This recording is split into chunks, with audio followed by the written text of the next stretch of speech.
Good afternoon. This is Speak On It. I'm Malik. This is a continuation of our collaboration with the Westside Heron Opioid Task Force, a task force put together by LaShawn Ford in 2016 to address the epidemic of heroin, opioids, fentanyl in his district, the 8th district. Now, you know that for the last few weeks we've been giving information more directed toward increasing your awareness as it relates to this epidemic. It ain't just seeing the folks on the street doing what they're doing. It's about seeing how serious it is based upon some of the major research and news outlets.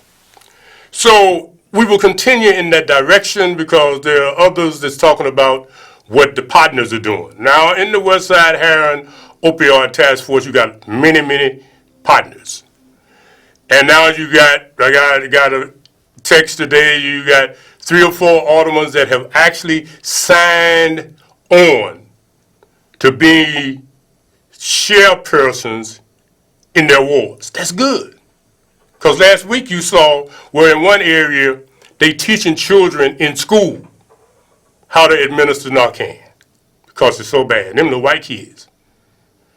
We've already asked, not me directly because I know I'm just a colored, a Negro, but I've asked the white person, and the white person has already asked the Chinese person, could we please have access to those people that are community watchers who see all type of stuff every day.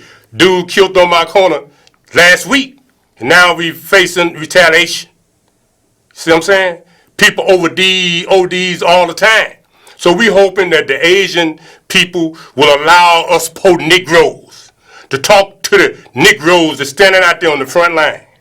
Just like white folks got their kids, training them how to administer it in case their mama or their daddy OD. We just hoping. I put it out there. Somebody said, well, they're going to be, you don't be mad at me. Who is you? This is Negro business. Those are my people dying, and I'd be damned if I continue to sit back and let you people make decisions about how we administer help to our community. I had to say that. Now, if you want some Narcan, that Narcan is right here. Now, you want some Narcan, and I told you before, call Lou Sayers. Mr. Sayers is the Director of Outreach at the Westside Heron Opioid Task Force. 773-378-4195. 773-378-4195. Email westsidetaskforce@yahoo.com. westsidetaskforce@yahoo.com. Now, I'm trying not to get all caught up, but I'm a little disturbed because last week we did a show. Yeah, I'm going to say this, Facebook. Last week we did a show, and I don't guess they have a rule for people like me. So what they do is they approve it, but then they say, well, you need to get some guidance because we prefer little or no text. What do you mean, Facebook? You prefer little or no text. Well, hell, we've been doing the same thing we did last week for the last 6 weeks. But what happened is they didn't expect a Negro to have enough sense to give information where people can learn something. As long as you see people killing each other, that's okay. But when a Negro starts trying to educate people, then you want to challenge what we can do. Well, you do you, because I'm going to do me. Now, I'm finna show you this piece here. I got it off of Facebook. 14-year-old boy, and we know we talked about it a couple of weeks ago. When them dudes went down there and robbed the delivery man and got killed.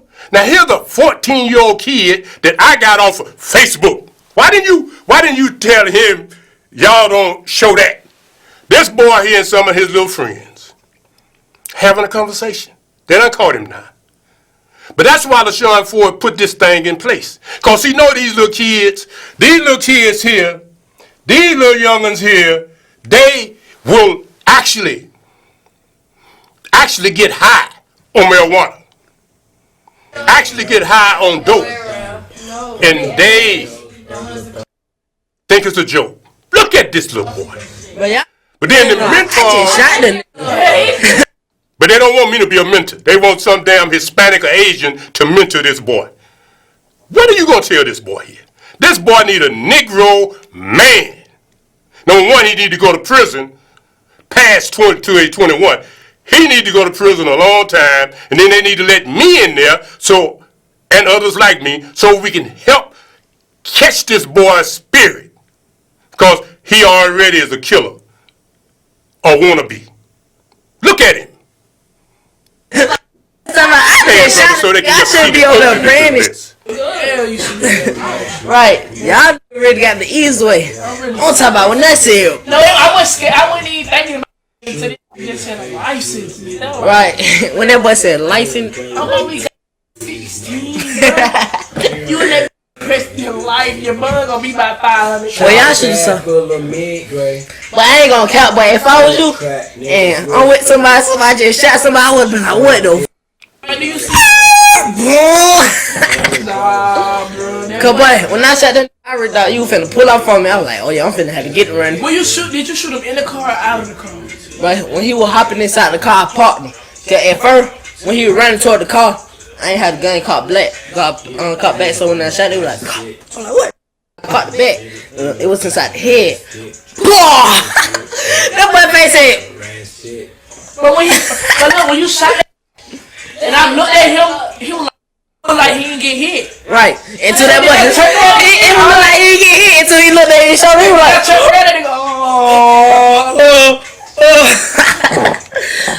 funny. He went out like a G though. Right. That boy went out like a G. That boy got his car and got a bullet in his shoulder. I bet right back to the beach play was like, boy, I quit.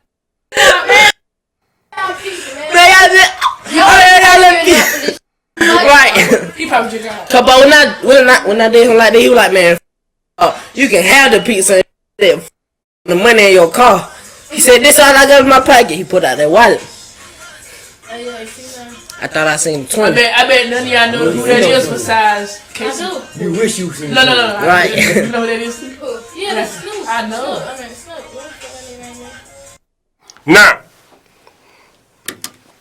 Now let me tell y'all something. You already know. I ain't the one to play with. I am the one that will show you this in your face. Because you out here and you faking. What are you going to do with that boy? He ain't even high yet. He's just a little stupid boy, 14, that went and shot somebody in the head, and you idiots want to tell me. I don't know why, I guess because I wear African type stuff, that you gonna send a little white boy, a little Hispanic boy, a little gender confused person to talk to him? This is Negro History Month. But if I go to a school and say, look, and we used to do this under Harold Washington, under Daley, and the other administrations, but now that they don't have black folks that understand the black experience in these decision-making positions that's accessible, then these little fake Negroes they put in them spots, niggas, you know who I am. You know what I do. And you see this. But yet you sit around and you allow stuff to happen in the streets of Chicago, acting like don't nobody know what to do. We know what to do. We ain't even charging you to do it. But you can't make excuses for a little kid like that. Yes, I showed all of that because you need to see that. Luckily they got him. But what about the ones that they didn't show? They gonna grow up too. And they think that's funny. Wait till they smoke some of this crazy dope we gonna talk about in a minute. Caller, speak on it. Rescue me. Hey, Doc. Yes, sir. This is Steve. Listen. Oh, how you doing, Steve? Happy New Year. I had a stroke, but I hope you could hear me. Yeah. That was really, really wonderful. But that boy lives in somebody's block. Yes. Everybody who know him. I mean, why don't you call up on him? He needs to be put away. Listen, that's why you guys blame the parents. Mm-hmm. People will hide their heads just until something happen to one of them, then they want to complain. But listen, we need to put a stop to it. That's why people don't want to be bothered with young people. Young Right. people's a disease, and you just showed it. I mean, listen, I had a grandkid that young, I may shoot him. I can't stand nothing like that. We need to stop it. Need to stop it. And that wasn't no drugs. That was him. Mm-hmm. There's something wrong with him. Where's the parents? Shoot the parents too. Get Mm-hmm. rid of them, because they are not doing any good. I'm so sorry. Hope everybody understood what it Oh, yeah, you clear, Steve. You very clear. It made me so angry. Mm-hmm. It's horrible. Mm-hmm. But Doc, keep up the good work. Let me get out there and so I can hear your response. Thanks for taking the call. Thank you, Steve. I appreciate it. I've been wondering when you going to, somehow or another find out we was back on. I appreciate it. I always look forward to your call. All right, I understand we got another caller. Speak on it. Good evening. Good Dr. evening. Malik. Yes, sir. I'm surprised the position Steve is taking, because he's sort of taking my position I should take years ago. But I want to get to the bottom line. The bottom line is this, and I have said it so many times. When people look at that, you got some people look and say, hey, how can I make money off of it? And when they had Stateway Garden, they had them white folks looking at those places. They look, I can make money off this place, all right, by replacing those doors and windows and so forth. They tear up. And you remember years ago, many places downstate did not want to have no prison. When they look at the bottom line, they say, look, we can make money off of this in terms of goods and services. And that's the bottom line, whatever. And then when you got people that could have folks housing behind bars, and they could be a prison guard with no less than about a 2-year degree, and they can make $60,000 just starting out, it's about money. And people don't like me saying this. We got a new type of slavery right now. And when they look at that guy like that, every time they lock somebody up in prison, guess what? Prison business is so good, they're on the stock exchange. And they take insurance out on a guy like that, like a person like him, and when they get killed, guess what? They still get paid off. And some people may say, I'm crazy. Guess what? There's people making money off of knuckleheads like them. Mm-hmm. And that's the bottom line. You're right. And I appreciate you calling and saying that. Now, some of y'all already know. I've been trying to be sort of cool. You know what I'm saying? But that little boy there, and I've been holding that piece for a while. Amari looked at it, he said, man, that's too far back. I can't find all that. You better go find it and reshare it so I can get to it. Because that's old. Yeah, I put that on there in June. And I've been holding it until the right time. Like them two idiots that went to Chinatown and did what they did. But here's something else. And I, dealing with Lightfoot is a very complicated issue. But I hope that she get around to doing this here. Now, she said very clearly, Mayor warns cops to be proactive or we have a mess on our hands. She right. We've been having a mess on our hands for a long time, and some people voted for her because they figured she'd clean it up. And I still have confidence that she will. And I don't want to get off in all that. But proactive means dealing with boys like that. Proactive means having men like me, Steve, and others dealing with boys like that. Proactive means taking those community watchers that were put in place in 2010 to deal with this, that you turn into something other than what it was intended to. Train those people. Let those people do more. Let those people go in those schools. You understand? Let those people help you solve this problem. All right, brother, let's go on with the other video. That we have a crisis in mental health in this country. I like to think that a lot of patients out there who are abusing substances have holes in their soul. They have mental health needs that are not being met. They have untreated depression, anxiety, and I think that a society riddled with the drugs and accessibility that we have is creating this crisis. When patients take too much opioid, what happens is that drug goes to their brainstem. The brainstem then makes the person breathe less frequently and ultimately stop breathing altogether. And because of that, people die from opioid overdose. It's usually due to respiratory failure. What we're seeing over the past decade is that the number of prescription opioid deaths or deaths related to prescription opioid use has tripled in the last decade, and the number of heroin overdoses has gone up 5 times in the last decade. So we are in the midst of an opioid crisis. The medication that was recently approved by the FDA is naloxone. Naloxone is an opioid antagonist, and naloxone can reverse overdose from opioids. And opioids are either prescription pain medications or commonly heroin. Let's go to the other ones because I'm looking at the clock. Let's just do these videos, and then I'll come back and do a summation. Today, more Americans are dying of overdoses than ever before, and this is the epicenter of that crisis. We're on a pace to have 800 people die this year due to overdose in our county. What's the percentage of the bodies that are in here right now that are overdose deaths from heroin or fentanyl? We are averaging 60 to 70% of our cases now are overdoses. Do you know anybody that's died? Yes. My boyfriend and my mom just died in January. You went through withdrawal right now? Yep, pretty much so. Here we go!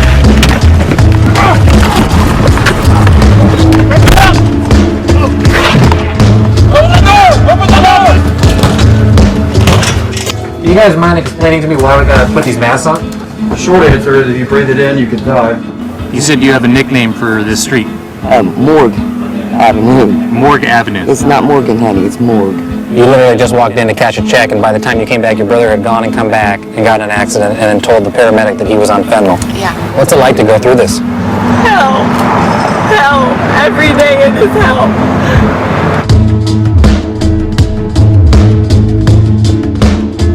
Now,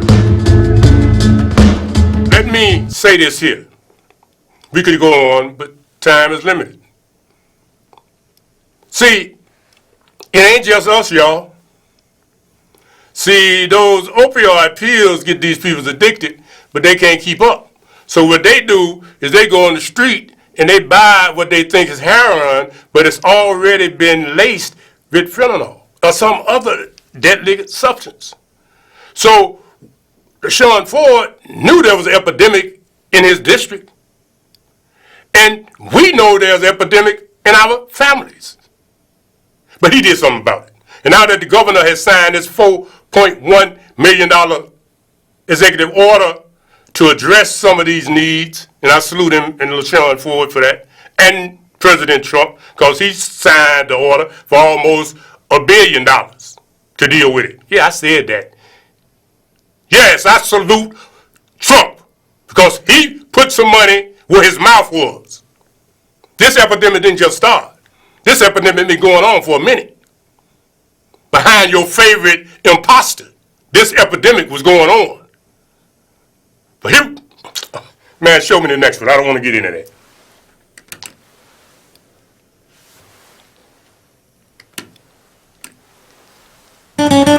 When it's cold out, it's easy to conserve energy inside to save money. By keeping the thermostat down, you can reduce your energy usage. Creatures.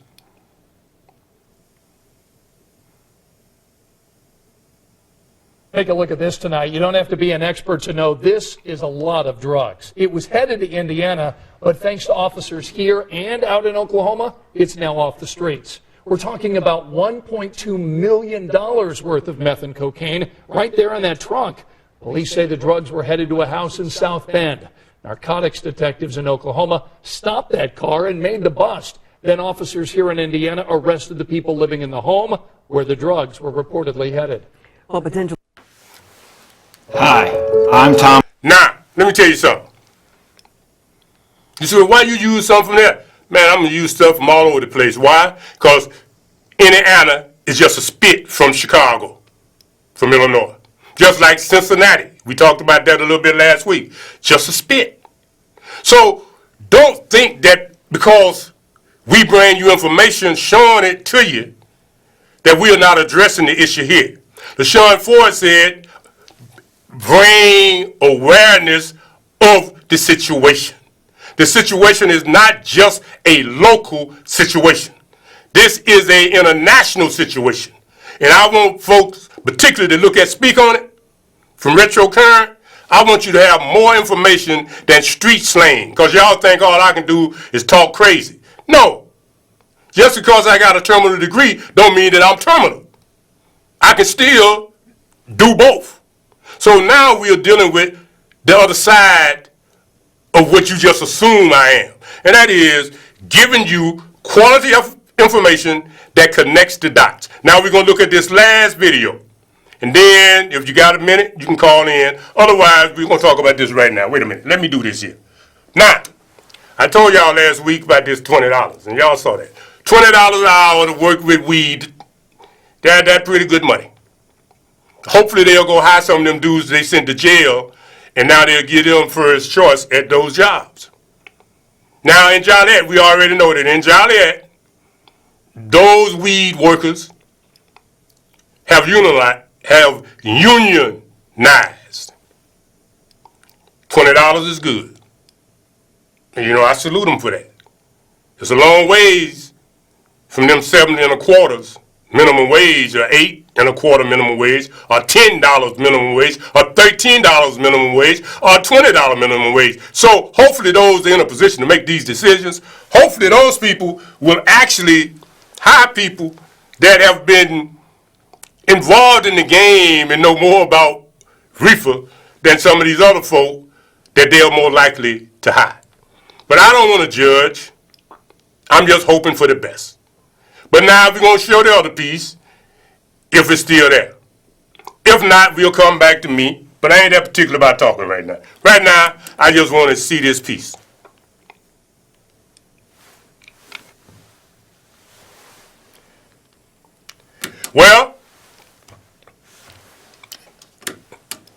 Well, it appears that that piece, we done had 2 pieces to vanish tonight. It ain't had nothing to do with him. That piece there. Yes, sir. I think that's the piece we want to look at. Let's just see. If not, they can get a double dose. This piece here going to tell you a little something else here. Yeah, that's the piece.